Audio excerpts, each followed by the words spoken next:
नमस्कार, मैं हूं मनोज मानस। उत्तर प्रदेश की खबरों में आपका स्वागत है। खबरों का रुख करेंगे उससे पहले देख लेते हैं इस वक्त की अहम सुर्खियां।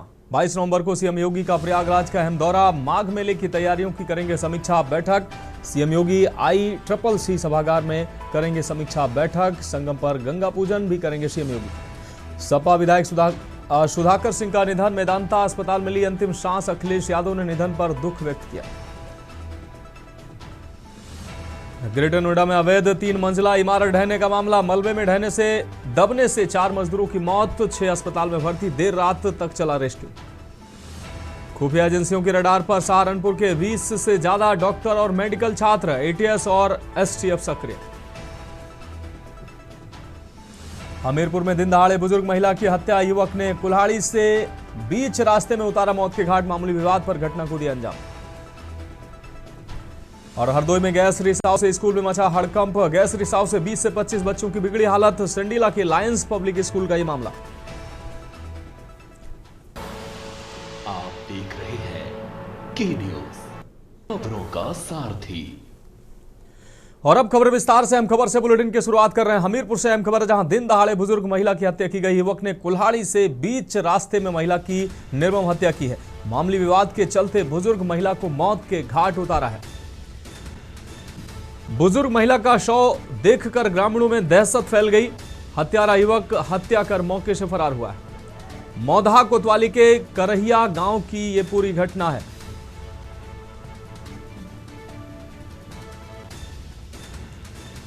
तो मामूली विवाद के चलते बुजुर्ग महिला को मौत के घाट उतारा है। यह अहम खबर अपने दर्शकों को दिखा रहे हैं। बुजुर्ग महिला का शव देखकर ग्रामीणों में दहशत फैल गई। हत्यारा युवक हत्या को अंजाम देकर मौके से फरार हो गया। मौधा कोतवाली के करहिया गांव की वारदात। तो हमीरपुर से अहम खबर आपको दिखा रहे हैं। दिन दहाड़े बुजुर्ग महिला की हत्या, युवक ने कुल्हाड़ी से बीच रास्ते में महिला की निर्मम हत्या की। मामूली विवाद के चलते बुजुर्ग महिला को उतारा मौत के घाट। बुजुर्ग महिला का शव देखकर ग्रामीणों में दहशत फैली। मामूली विवाद के चलते बुजुर्ग महिला को मौत के घाट उतार दिया।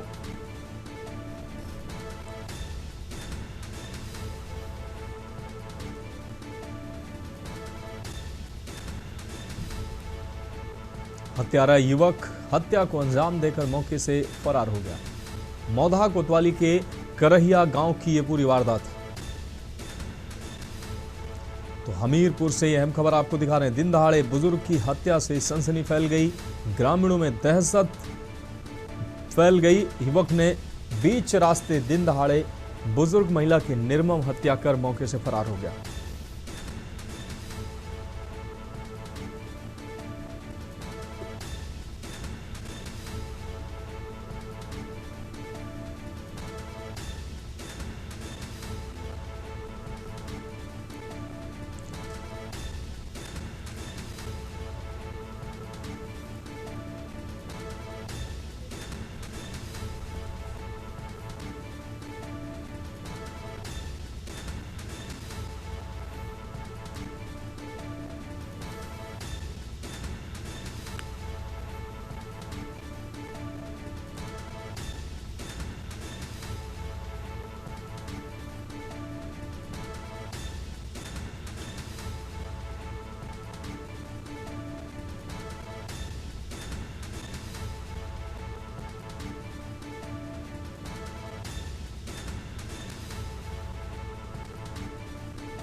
और इस खबर पर ज्यादा जानकारी के लिए हमारे संवाददाता सिद्धार्थ द्विवेदी हमारे साथ जुड़ गए हैं। सिद्धार्थ, बीच सड़क पर आपको बता दें, बुजुर्ग महिला की निर्मम हत्या कर आरोपी जो मौके से फरार हो गया है, कैसे यह घटना घटित हुई है और अब तक आरोपी को क्या पकड़ा जा चुका है?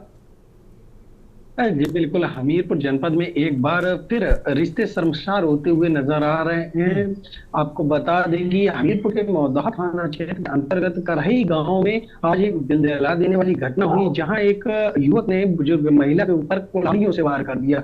आपको बता दें, ये जो युवक है इसने अपनी चाची के ऊपर ही हमला बोल दिया।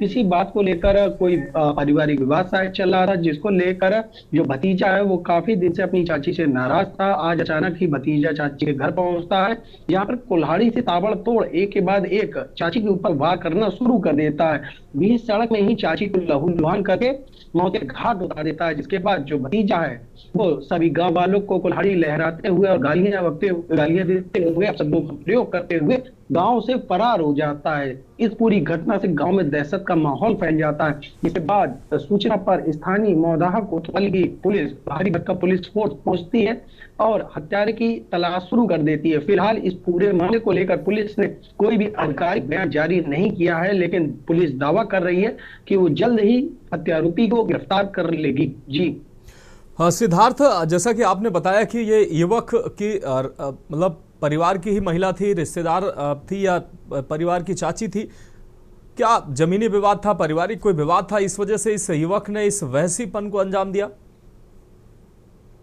जी बिल्कुल, अभी ये जो मामला निकल कर सामने आया है, जिसमें एक भतीजे ने अपनी चाची को कुल्हाड़ियों से वार करके उसके घर उतार दिया है। फिलहाल इस पूरे मामले को लेकर कुछ भी कह पाना स्पष्ट नहीं है, क्योंकि परिजनों को भी फिलहाल कुछ भी बोलने से नकार रहे हैं। वहीं ये अभी वजह जो है जिस वजह से भतीजे ने अपनी चाची पर हमला किया, ये वजह अभी स्पष्ट नहीं हो पाई है। फिलहाल जो पुलिस है, पुलिस का दावा है कि वो अपनी जांच कर रही है और जो हत्यारोपी है जल्द ही उसकी तलाश करके उसे गिरफ्तार करके पीछे भेजने का काम करेगी। जी हाँ बिल्कुल सिद्धार्थ, आप नजर बनाए रखिए, आगे भी हम आपसे अहम अपडेट लेंगे। तो फिलहाल बुजुर्ग महिला का शव देखकर ग्रामीणों में दहशत फैल गई है।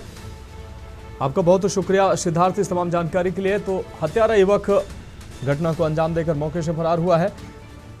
युवक ने अपनी चाची पर ताबड़तोड़ वार किया और उन्हें मौत के घाट उतार दिया।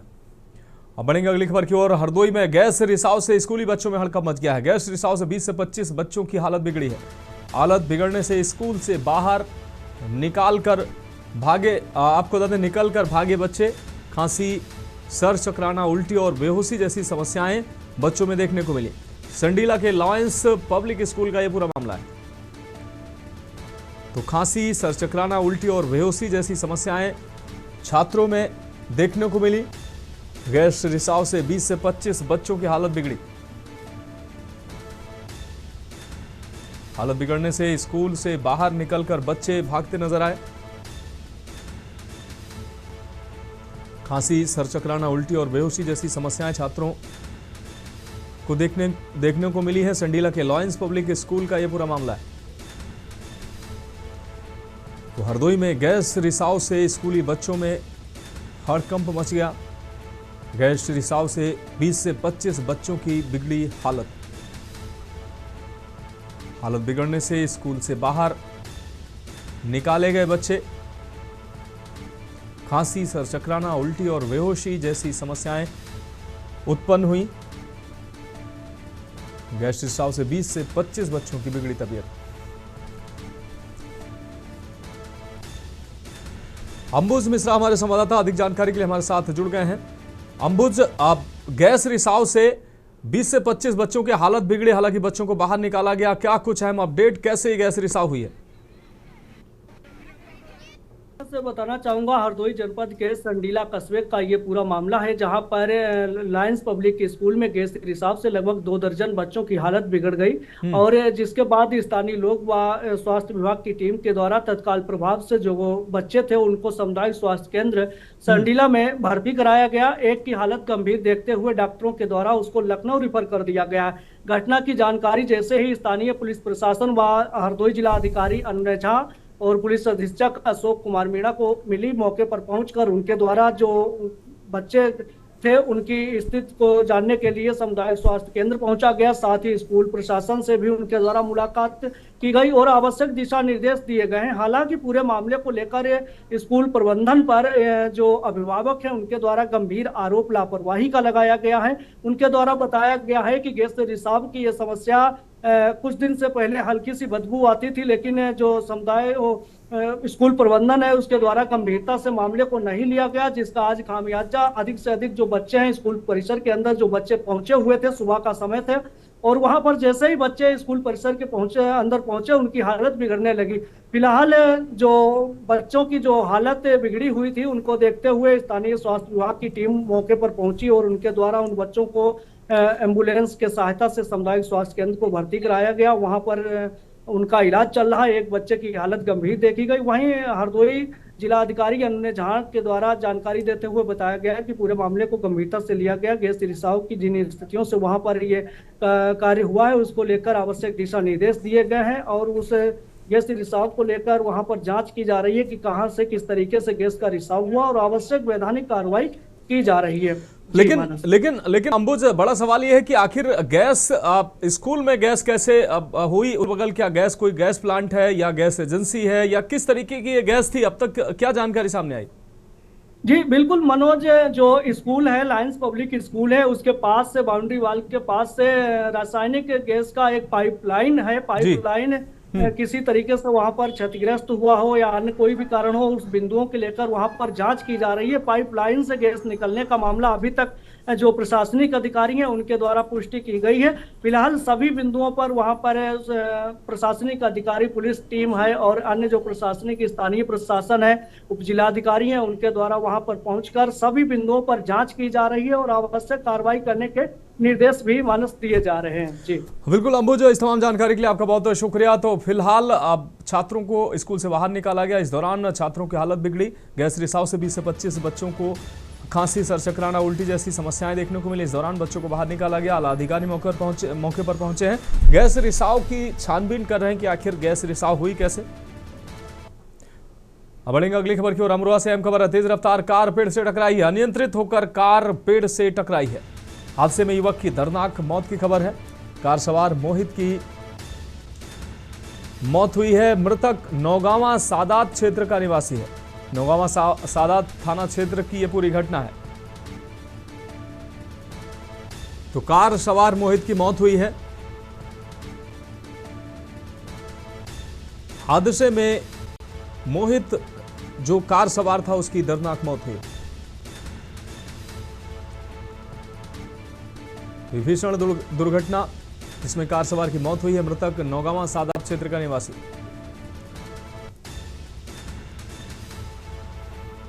नौगांवा सादात थाना क्षेत्र का यह पूरा मामला। तो अमरोहा से अहम खबर। तेज रफ्तार कार पेड़ से टकराई है।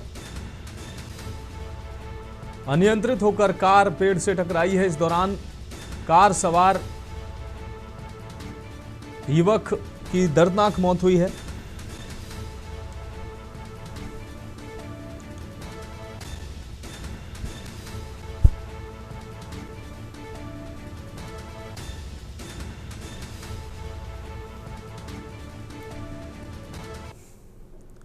अब बढ़ेंगे अगली खबर की ओर। मऊ से अहम खबर है, जहां सरकारी बस ने ई रिक्शा को टक्कर मारी है। भीषण सड़क हादसे में 3 की मौत हुई है। 7 लोग घायल हुए हैं। ई रिक्शे में 10 लोग सवार थे। 3 महिलाओं की मौत हुई है जबकि बच्चों सहित 7 लोग घायल हुए हैं। घायलों की हालत नाजुक बताई जा रही है। पुलिस ने सरकारी बस को कब्जे में लिया है। एक ही परिवार के लोग ई रिक्शे में सवार थे। शहर के दक्षिण टोला के दसई पोखरा का यह पूरा मामला है। तो एक ही परिवार के 10 लोग रिक्शे पर सवार थे। पुलिस ने सरकारी बस को कब्जे में लिया है। एक ही परिवार के लोग ई रिक्शे में सवार थे। ऐसे में अब बस को हालांकि कब्जे में लिया गया है। शहर के दक्षिणी टोला के दसई पोखरा का ये मामला है जहां पर ये दुर्घटना घटित हुई है। सरकारी बस ने ई रिक्शे को टक्कर मारी है और इस जोरदार टक्कर में 3 लोगों की मौत हुई है जबकि बच्चों सहित 7 लोग गंभीर रूप से घायल हुए हैं। सुबह लगभग 9 बजे शीतला माता मंदिर के पास अचानक दुर्घटना हुआ था। उसमें एक सरकारी बस से एक ई रिक्शा का टक्कर होने से 3 लोग का मृत्यु हो गया था। 4 बच्चे हैं इसमें घायल हुए हैं। इन लोगों को बेटर इलाज के लिए हायर सेंटर भेजा गया है। गाड़ी को कब्जे में लेकर जांच किया जा रहा है। अभी तरीर प्राप्त करके इसमें विधिक कार्रवाई की जाएगी। बच्चों के लिए बड़े दिखा रहे हैं 3। हाँ, 3 लोग जो अडल्ट है उन लोगों का मृत्यु हो गया है। बच्चों का इलाज चल रहा है। मंदिर के पास बस और ई रिक्शा में एक्सीडेंट होने के कारण 3 लोगों की दुखद मौत हो चुकी है और कुछ लोग घायल हैं, जिसमें बच्चों की सिटी स्कैनिंग हो रही है। 2 बच्चों की सिटी स्कैनिंग की रिपोर्ट अब तक आ चुकी है, एक हमने देख भी लिया है और 2 बच्चों की और आनी है। उसके अनुसार हम लोग अगर रेफ़र की ज़रूरत पड़ेगी, जिसमें एक की ज़रूरत पड़ रही है, उनको हम रेफ़र भी करवा रहे हैं। और बाकी लोगों का जैसा कि यहाँ के डॉक्टर्स ने बताया कि जिला अस्पताल में ही उनका इलाज हो जाएगा और उनको लोग की अभी क्रिटिकलिटी जैसी स्थिति नहीं है। लेकिन तो एक ही परिवार के 10 लोग रिक्शे में सवार थे। इस दौरान भीषण दुर्घटना सामने आई है। सरकारी बस रोडवेज बस ने टक्कर मारी है, जिसमें 3 लोगों की दुखद मौत हुई है, जबकि बच्चों सहित 7 लोग गंभीर रूप से घायल बताए जा रहे हैं। घायलों को इलाज के लिए अस्पताल में भर्ती कराया गया है। सरकारी बस ने ई रिक्शे में टक्कर मारी है। मऊ से ये खबर आपको दिखा रहे हैं। भीषण सड़क हादसे में 3 लोगों की मौके पर ही मौत हुई है, जबकि 7 लोग गंभीर रूप से घायल बताए जा रहे हैं। ई रिक्शे में एक ही परिवार के 10 लोग सवार थे। 3 महिलाओं की मौत हुई, जबकि बच्चे सहित 7 लोग घायल हुए हैं। हमारे संवाददाता सिद्धार्थ मौर्य अधिक जानकारी के लिए हमारे साथ जुड़े हुए हैं। सिद्धार्थ, रोडवेज बस और ई रिक्शे में भीषण टक्कर देखने को मिली है, जिसमें एक ही परिवार के 10 लोग सवार थे। 3 की मौत हुई है, जबकि 7 के घायल होने की खबर है।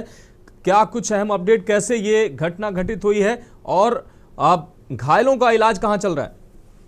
जी बिल्कुल, बता दें कि मऊ जिले में जो है आज सुबह लगभग 8 के 9 बजे के बीच में जो है जो सरकारी बस और ई रिक्शा था जो आपस में लड़ चुके थे, जिसमें आज देखा जाए तो मौके पर 10 लोग पूरे सवार थे, जिसमें से 7 लोग घायल हुए और 3 लोग की मौके पे ही मौत हो गई। सबसे बड़ी बात है कि जो मऊ जिले में जो ई रिक्शे चल रहे हैं उनका कोई न कोई उनका रजिस्ट्रेशन में उनको चलाने वाले जो व्यक्ति हैं वो छोटे बालक हो रहे हैं, जिनकी उम्र लगभग 14 से 15 वर्ष है। सबसे कहीं न कहीं जो आए दिन मऊ जिले में एक्सीडेंट हो रहा है ई रिक्शे और किसी अन्य गाड़ी के बीच। सबसे बड़ी बात यहाँ ये है कि यहाँ की जो भी चल रहे गाड़ी कोई मानक के रूप में नहीं चल रही है। जो उनके चलाने वाले ड्राइवर हैं, जो छोटे बच्चे हो रहे हैं और छोटे बच्चों होने की वजह से यहाँ प्रतिदिन एक्सीडेंट हो रहा है, जिसमें किसी न किसी लोग की मौत हो जा रही है। हाँ बिल्कुल सिद्धार्थ, इस तमाम जानकारी के लिए आपका बहुत बहुत शुक्रिया। तो शहर के दक्षिण टोला के दसई पोखरा का ये पूरा मामला है।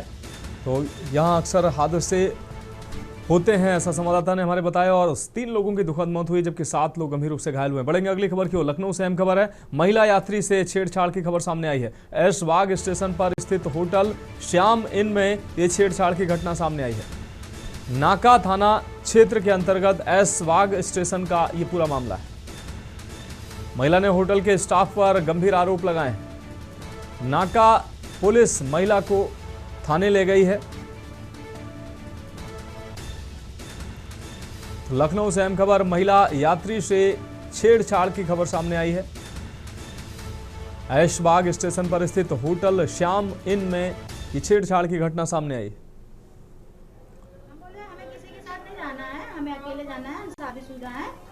तो ये बोले हाँ कोई दिक्कत नहीं आएगी, आ जाइए। हमारे ये अगर जरूरत पड़ेगी ना भैया हम घर से बढ़िया मंगवा देंगे, ठीक है? आप टेंशन मत लीजिएगा, है कि नहीं सर?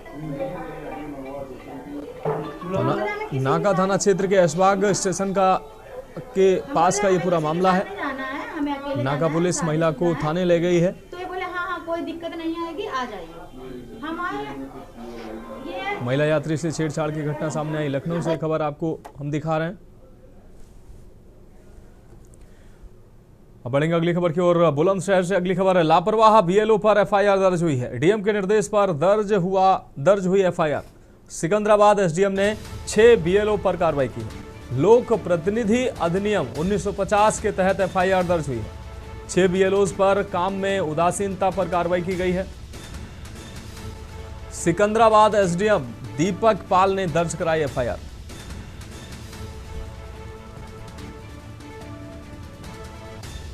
सिकंदराबाद एसडीएम ने 6 बीएलओ पर कार्रवाई की है। लोक प्रतिनिधि अधिनियम 1950 के तहत एफआईआर दर्ज की गई। 6 बीएलओज पर काम में उदासीनता पर यह कार्रवाई सामने आई है। सिकंदराबाद एसडीएम दीपक पाल ने दर्ज कराई एफआईआर। जैसा कि आप सभी जानते हैं कि विशेष प्रकरण पुनरीक्षण माननीय निर्वाचन आयोग द्वारा किया उत्तर प्रदेश में भी किया जाता है। इसी के संबंध में हमारे क्षेत्र में विधानसभा सिकंदराबाद में कुछ बीएलओ द्वारा लापरवाही बरती जा रही थी और उस काम में उदासीनता बरती जा रही थी, जिसके संबंध में फिर उनके खिलाफ लोक प्रतिनिधित्व अधिनियम 1950 के तहत कड़ी धाराओं में एफआईआर कराई गई है। और सभी जनता से ये अपील की जा रही है कि आप जल्दी से जल्दी अपना इन्यूमरेशन फॉर्म, जिसको गणना पत्रक कहा जाएगा, उसको भर के तुरंत ही अपने बीएलओस को तुरंत जमा करें, जिससे कि उनका डिजिटाइजेशन किया जा सके। नमस्कार, आप देख रहे हैं इंडिया। मैं हूं आपके साथ अनिल मीना। बात करते हैं एसआईआर फार्म को लेकर। एसआईआर फार्म को लेकर लगातार पूरे उत्तर प्रदेश में प्रक्रिया चल रही है और उसी को लेकर जनपद बुलंदशहर की बात करते हैं। जनपद बुलंदशहर में डीएम श्रुति सिंह के निर्देश पर सिकंदराबाद एसडीएम ने जो लापरवाही बरतने वाले 6 बीएलओ के खिलाफ सिकंदराबाद कोतवाली में एफआईआर दर्ज कराई है। एफआईआर दर्ज कराने के बाद में उन्होंने तमाम लोगों से अपील भी की है कि जितने भी एसआईआर फार्म है उनको समय से भरकर, जो अपने स्थानीय जो बीएलओ हैं उनको समय से भरकर उनको लिए पहुंचाएं, जिससे कि जो मतदाता हैं उनकी वोट को निर्धारित समय पर पूरा किया जा सके। लगातार देखा जा रहा है जो एसआईआर फार्म है, इसमें बताया गया है कि 2003 की वोटर लिस्ट के आधार पर ये प्रणाली वोटर लिस्ट तैयार की जा रही है और 2025 की, तो उसमें देखा जा रहा है कि लगातार कई वोटरों की कई जगह वोट पड़ती थी। तो उसी को लेकर चुनाव आयोग ने एक महत्वपूर्ण निर्णय लिया है। 4 नवंबर से लेकर 4 दिसंबर तक यह प्रक्रिया चल रही है, जिससे कि तमाम एसआईआर फार्म है वो बीएलओ जो घर घर जाकर लोगों को दे रहे हैं, लोगों को समझा रहे हैं और लोगों से भरकर फार्म मांग रहे हैं। जो वोटर वंचित रह गए थे उनके वोटों को बढ़ाया जाएगा,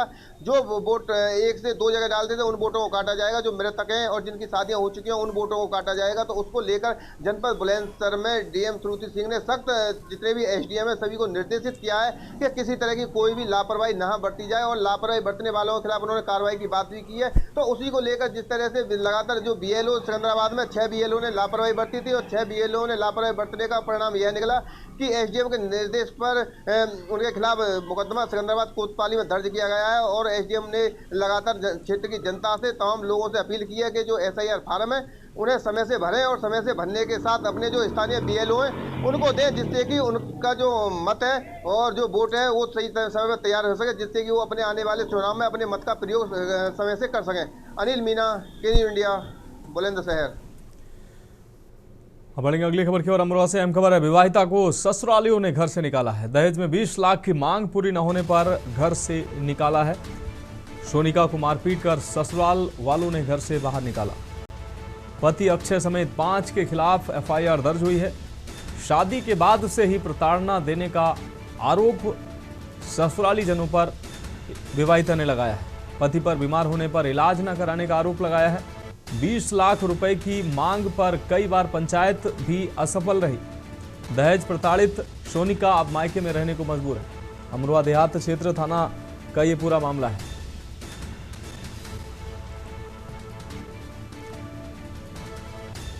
तो 20 लाख रुपए दहेज का ये मामला। दहेज प्रताड़ित सोनिका अब मायके में रहने को मजबूर है। तो ससुरालियों ने घर से निकाला है। विवाहिता को ससुरालियों ने निकाला घर से। अमरोहा से खबर आपको दिखा रहा है।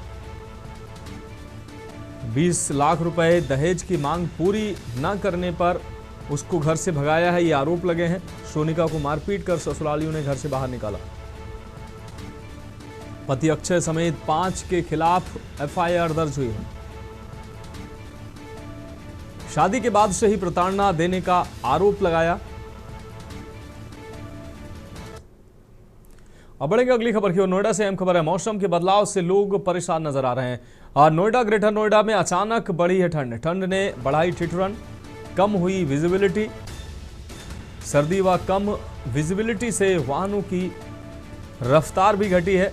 वहीं कई इलाकों में वातावरण में घना कोहरा भी देखने को मिला है। स्कूली बच्चों सहित ऑफिस जाने वाले लोगों को दिक्कतों का सामना करना पड़ा। विभाग ने अगले 48 घंटे प्रकोप बढ़ने की दी चेतावनी। प्रशासन ने ठंड से बचाव के लिए लोगों को सतर्क रहने, अलर्ट रहने की अपील की है। गर्म कपड़े पहनकर घर से निकलने की अपील की है।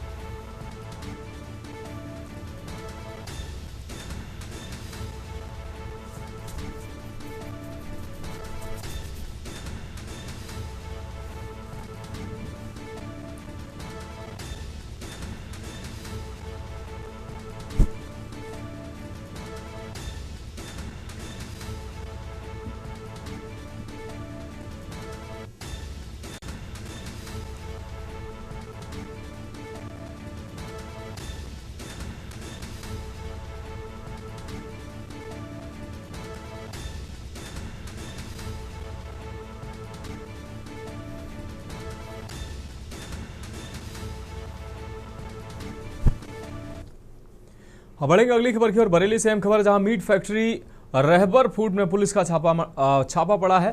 मारिया फ्रोजन में भी पुलिस ने छापेमारी की है। दिल्ली ब्लास्ट के बाद बरेली में ये छापा पड़ा है। कश्मीरी लड़कों की तलाश में पुलिस ने छापेमारी की है। दोनों मीट फैक्ट्रियों में 27 कश्मीरी सिक्योरिटी गार्ड बताए जा रहे हैं। LIU ने सभी कश्मीरी सिक्योरिटी गार्ड्स का वेरिफिकेशन कराया। पुलिस और LIU फाइनेंशियल ट्रांजैक्शन की जांच कर रही है। कैंट थाना क्षेत्र के मोहनपुर का ये पूरा मामला है।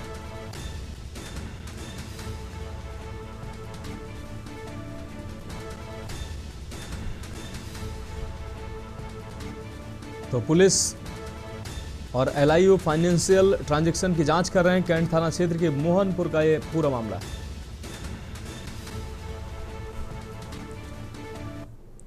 बढ़ेंगे अगली खबर की ओर। लखनऊ से अहम खबर है, जहां चारबाग स्टेशन पर कुलियों का प्रदर्शन देखने को मिला है। बैनर पोस्टर लगाकर भारी संख्या में कुलियों ने प्रदर्शन किया है। प्रदर्शन कर रहे कुलियों ने उठाई मांग, 2008 की तरह हमें भी नौकरी दो, बैटरी चालित कार का संचालन नियमित करें। तो अपनी विभिन्न मांगों को लेकर चारबाग स्टेशन पर कुली जो है प्रदर्शन करते नजर आ रहे हैं। तो बैनर पोस्टर लगाकर भारी संख्या में कुलियों ने प्रदर्शन किया है। प्रदर्शन कर रहे कुलियों ने उठाई अपनी मांग। 2008 की तरह हमें भी नौकरी दो, साथ ही बैटरी चालित कार का संचालन नियमित करने की भी मांग उठाई है। फिलहाल खबरों में अभी के लिए मेरे साथ इतना ही। मुझे दीजिए इजाजत और आप देखते रहिए के न्यूज़ इंडिया।